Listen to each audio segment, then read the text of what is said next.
옛날 유모의 삶은 얼마나 비참했을까요? 젖을 먹이는 것 외에도 그녀는 주인을 위해 부끄러운 일도 해야 했습니다.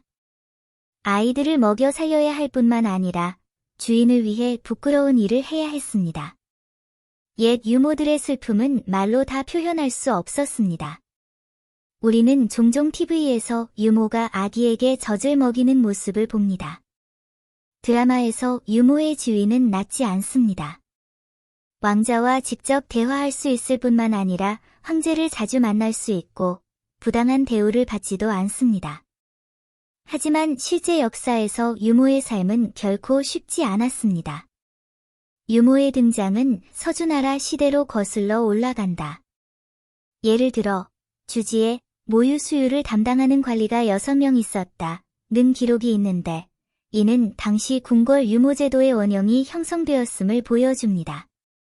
춘추전 국시대에는 예기내규에서 관료의 아들은 어머니를 부양해야 한다고 더욱 명확히 밝혔는데 이는 귀족 가문의 아기는 반드시 특별한 사람에게 모유를 먹여야 한다는 것을 의미합니다. 이 시기에 유모가 등장한 것은 단지 수유의 편의를 위해서였음을 알 수 있다.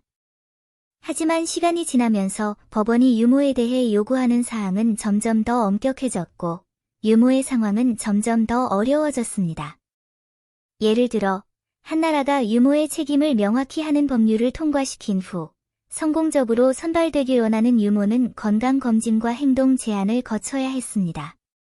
청나라 시대에는 황실에서 유모를 선발하는데 여러 가지 엄격한 조건을 적용하기도 했습니다. 청나라는 유모가 15에서 20세의 젊은 여성이어야 하며 산후 3개월 미만의 여성이어야 한다고 규정했습니다. 젖이 충분히 있는지 확인해야 합니다. 젖을 중간에 떼거나 생산량이 감소하면 기껏해야 젖이 새어나올 뿐이고 최악의 경우 육체적 고통을 겪게 될 것입니다. 그뿐만 아니라 유모는 엄격한 신체 검사도 받아야 합니다. 모유의 순독을 보장하기 위해 유모는 매일 가볍고 소금이 없는 음식을 먹어야 합니다. 제국의 궁정은 유모의 신분에 대해서도 특별한 요건을 두었습니다. 즉, 유모는 반드시 기수민족의 여성이어야 했습니다. 평범한 여성이 궁궐에 들어가려면 여러 겹의 인맥을 쌓아야 했고, 심지어 바디셀러 계약서에 서명해야 할 수도 있었습니다.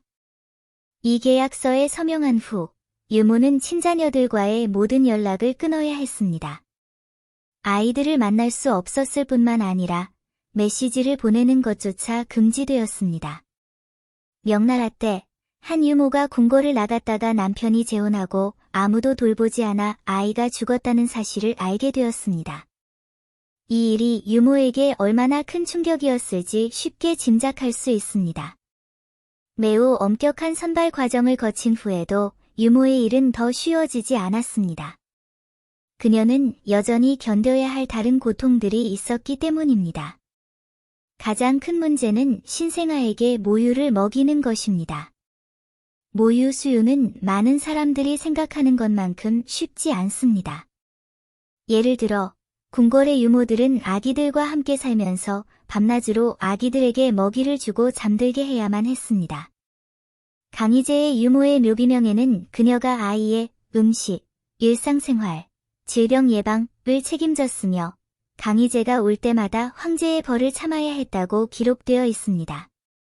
유모가 부유한 가족을 부양하고 있다 하더라도 언제든지 도움을 줄 수 있어야 합니다. 궁궐의 유모는 왕자와 공주의 계몽을 담당했을 수도 있습니다. 유모인 그녀는 왕자와 공주가 매일 가장 많이 접촉하는 사람임이 분명합니다. 그녀는 왕세자들에게 예절과 만주어를 가르쳐야 하며 그녀의 말과 행동은 왕세자들에게 직접적인 영향을 미칠 것입니다. 만약 왕족의 상속자가 잘못된 행동을 했다면 가장 먼저 고통을 받을 사람은 아마도 유모일 것입니다. 물론 유모들에게는 위의 일들이 지루하기는 하지만 모두 용납 가능한 범위 안에 있습니다. 그들이 정말 받아들이기 어려운 것은 주인에게 젖을 제공해야 한다는 사실입니다. 본초 강목 등의 의서의 모유는 성질이 온화하고 맛이 달며 음혈을 보양하고 건조를 촉촉하게 하며 기침을 먹게 하는 효능이 있다고 기록되어 있기 때문에 고대인들은 모유를 매우 중시했습니다. 서태후는 옛날 사람들에게 모유로 피부 가루를 만들고 약재를 끓이도록 했습니다. 피부를 아름답게 가꾸기 위해 매일 신선한 모유로 세수하고 목욕을 해야 했습니다. 청나라 황제들은 황실 의사들에게 인간의 모유와 전통 중의학을 결합하여 계령제와 같은 처방을 만들도록 특별히 요청하곤 했습니다. 그리고 이건 말하기 가장 어려운 게 아닙니다. 천궁 이야기에서는 귀족 여성들이 우유 마시기를 유행으로 여겼고 유모의 품위에는 전혀 신경을 쓰지 않았다는 기록도 있습니다. 정신적 충격도 충분히 고통스러운데 유모가 입는 신체적 피해는 그보다 더 크다. 모유 분비를 촉진하기 위해 유모들은 매일 아주 진한 수프를 마셔야 합니다. 배가 빵빵해졌는데도 계속 마셔야 합니다. 시간이 지나면서 붓기가 나부로 가득 찬 것처럼 느껴졌고 때로는 너무 아파서 잠을 잘 수 없을 때도 있었습니다. 장기간 영양 공급으로 인해 일부 상처는 궤양이 생겼고 중상을 입은 간호사 중 일부는 소금물로 자주 상처를 헹궈야 했습니다. 청나라 기록 보관소에는 젖을 자주 짜서 유방염이 생긴 유모의 가슴이 결국 혈구처럼 궤양이 생겼다는 기록이 있습니다. 유모의 지위도 매우 낮았고 언제든지 구타당하고 처벌을 받았습니다. 가경 황제의 유모는 자신을 제대로 돌보지 않았다는 이유로 막대기로 맞아 기절한 적이 있습니다. 깨어난 후 가장 먼저 한 일은 상처를 치료하는 것이 아니라 모유 수유를 계속하는 것이었습니다.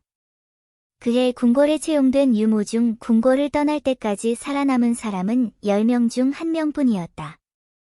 이는 유모라는 직업이 얼마나 고된 일인지를 보여준다. 그녀가 살아남아 궁궐을 떠난다 하더라도 유모의 삶은 매우 힘들 것이다. 생각해보면 유모가 되도록 강요당한 사람들 대부분이 너무 가난해서 궁궐에 들어가야 했던 사람들이었다는 걸 알 수 있을 거예요. 이 유모들은 궁궐에서도 제대로 된 대우를 받지 못했고 궁궐을 나설 때 저축도 많지 않았습니다. 혼자서 살아가기란 쉽지 않았습니다. 궁궐을 떠난 유모들은 종종 남편과 이혼당했고 일부는 가족에게서 쫓겨나기도 했습니다. 그러나 주인의 호의로 인해 운명을 바꾼 운이 좋은 유모도 몇몇 있습니다. 예를 들어 한나라 안제의 유모인 왕성은 보태후로 칭해졌고 그녀의 가문은 한동안 명성을 떨쳤습니다.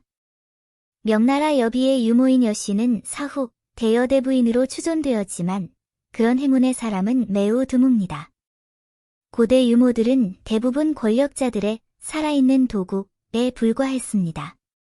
그들은 자신의 몸을 제대로 관리하지 못했고 품위 있게 사는 것은 더더욱 불가능했습니다.